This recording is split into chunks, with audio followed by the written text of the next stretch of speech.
चिंतन का एक महत्वपूर्ण फेसेट और रह गया है, और वो कौन सा है? सर्वाधिकारवाद पर हन्ना एरे का विचार। देखो जी,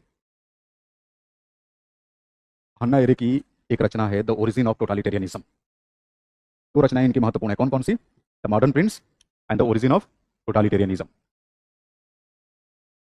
अभिषेक करें, अगर हमने राज्य को ज्यादा ताकतवर बनाया तो भारत की अखंडता को खतरा होगा। पता नहीं कहाँ से कौन सी बात आप जोड़ रहे हैं। आप चले गए फेडरल स्ट्रक्चर पे।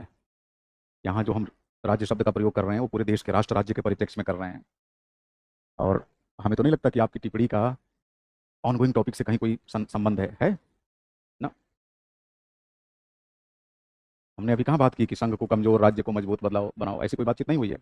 इस तरह की बातें होंगी पार्ट बी में। मतलब अभिषेक को मन में जो आएगा एक बार लिख ही डालेंगे, चाहे बाद में भले संशोधन कर दिया जाए।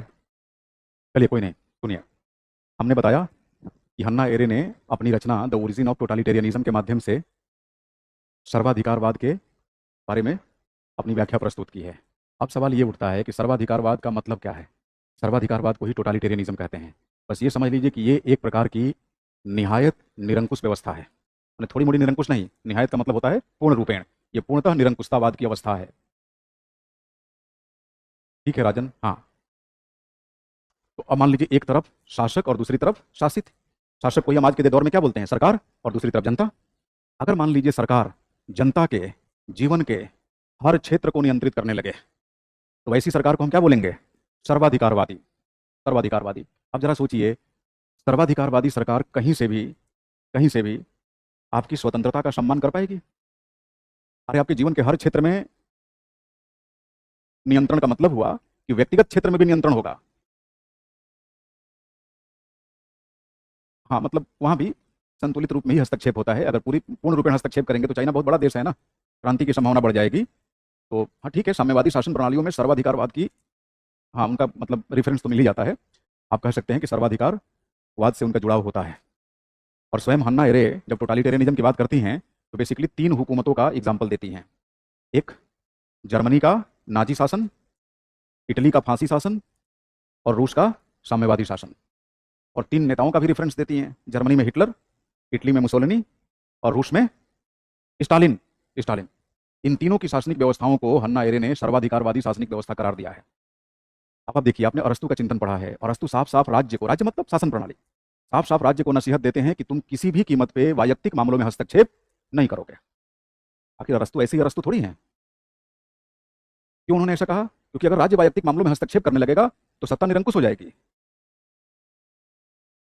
समझ रहे मेरी बात? ऑटोक्रेटिक गवर्नमेंट हो जाएगी, उसके कार्यप्रणाली डिस्पोटिक हो जाएगी, निरंकुश हो जाएगी। वो मानव जीवन के हर क्षेत्र को नियंत्रित करना शुरू करेगी, तो बताइए मानव जीवन में स्वतंत्रता बचेगी? नहीं बचेगी। ये बड़ी चिंता की बात हुई। अब ये जो सर्वाधिकारवादी शासन प्रणालियां हैं, ये बेसिकली व्यक्ति को पूरी तरह से साधन बना देती हैं कि व्यक्ति साधन है, राज्य अथवा हुकूमत क्या है? साध्य है। इसके अंदर फांसीवाद के लक्षण होते हैं। हर एक सर्वाधिकारवादी शासन प्रणाली के अंदर फांसीवाद के गुण होंगे। और फांसीवादी राजनीतिक विचारधारा के बारे में आप अवगत हैं। ये वास्तव में कोई विचारधारा होती ही नहीं है। इसमें केवल व केवल राज्य और जो सर्वोच्च नेता है उसका महिमा मंडल किया जाता है। सब कुछ उसकी इच्छा के अनुसार चलता है। फांसीवादी नेता या फांसीवादी शासक जैसी चाहत प्रकट करेगा, जैसा विचार प्रकट करेगा, वही सभी की विचारधारा हो जाएगी। इसमें साम्राज्यवाद के लक्षण होते हैं, हिंसा के लक्षण होते हैं, विस्तारवादी नीतियों को बढ़ावा दिया जाता है, युद्ध का महिमा मंडल किया जाता है, हिंसा को जायज ठहराया जाता है। लोगों के मन में एक ऐसी विचारधारा भर दी जाती है, इंस्टॉल कर दी जाती है उसके सॉफ्टवेयर में, कि ऐसा लगने लगता है कि बस यही विचारधारा हमें पूर्ण सत्य से रूबरू करा सकती है। एक छोटा सा एग्जाम्पल आपको मैं देता हूँ, ध्यान रखिएगा। सर्वाधिकारवादी शासनिक प्रणालियां या फांसीवादी शासनिक प्रणालियां दो तरीके से लोगों को नियंत्रित करती है। मेरी बात ध्यान से सुनेंगे सब लोग। दो तरीके से नियंत्रित करती है। पहला विचारधारा के माध्यम से, और दूसरा बल के माध्यम से।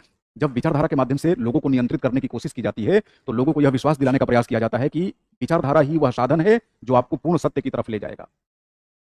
और विचारधारा प्रमाणित तथ्य और तर्कों को तोड़ मरोड़ के पेश करेगी। क्योंकि ये कौन सी विचारधारा है? पूर्ण स्थापित विचारधारा नहीं है, ये फांसीवादी हुकूमत के द्वारा प्रस्तुत की गई विचारधारा है। अब एक छोटा सा एग्जाम्पल बताता हूं, आप इसको राजनीतिक पूर्वाग्रह के भाव से मत लीजिएगा। आज से 10-15 वर्ष पहले अगर भारत में आप सर्वे कराते और पूछते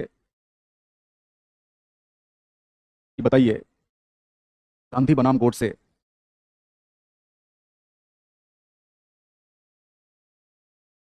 में आप गोडसे को कितना उचित कितना अनुचित मानते हैं? लोग एक झटके में ज़्यादा तो लोग यही बोलते, ये भी कोई प्रश्न है? कहाँ गांधी, कहाँ ये गोडसे, कोई तुलना हो सकती है?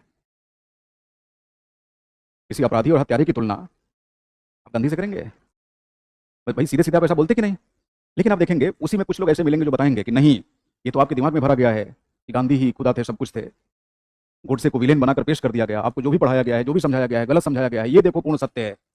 और फिर आपको बोलेंगे ये वाला ग्रुप ज्वाइन कर लेना, और उस ग्रुप में आपको तत्व मीमांसा से परिचित करा दिया जाएगा, सारे तत्व ज्ञान उड़ेल दिए जाएंगे। मेरी बात समझ पा रहे हैं? अब उसमें क्या होगा, आप तक ऐसी ऐसी सूचनाएं पहुंचाई जाएंगी जिससे लगेगा कि यार अब तक हम जो पढ़े थे, अब तक जो हम जान रहे थे, इसका मतलब कि हमें गलत पढ़ाया गया था, अब हमें सही पढ़ाया जा रहा है। विचारधारा। अब हम किसी सरकार पे उंगली नहीं उठा रहे हैं या सरकार को फांसीवादी या सर्वाधिकारवादी साबित करने की कोशिश नहीं कर रहे हैं। मैं आपको समझाने के लिए कि आप आसानी से समझ जाएं। कई लोग आपसे कुतर्क करते हुए मिल जाएंगे। अब जरा सोचिए, हिंदुस्तान में, गांधी के देश में, एक तरफ गांधी, दूसरी तरफ उनके हत्यारा, और हत्यारे के पक्ष में अगर कोई आर्गुमेंट पेश कर रहा है तो क्या ऐसे ही पेश कर रहा है? आपको नहीं लगता है कि किसी खास विचारधारा के बड़ा ही जबरदस्त प्रभाव में है, वो प्रभाव में है, और वो विचारधारा उसके अंदर ठूस ठूस के भरी गई है? तो सर्वात, ये मैं नहीं कह रहा हूं, अन्ना ये कह रही है कि सर्वाधिकारवादी शासन प्रणालियां दो तरीके से आम जनता को नियंत्रित करती है, एक विचारधारा के द्वारा और दूसरा बल के द्वारा। विचार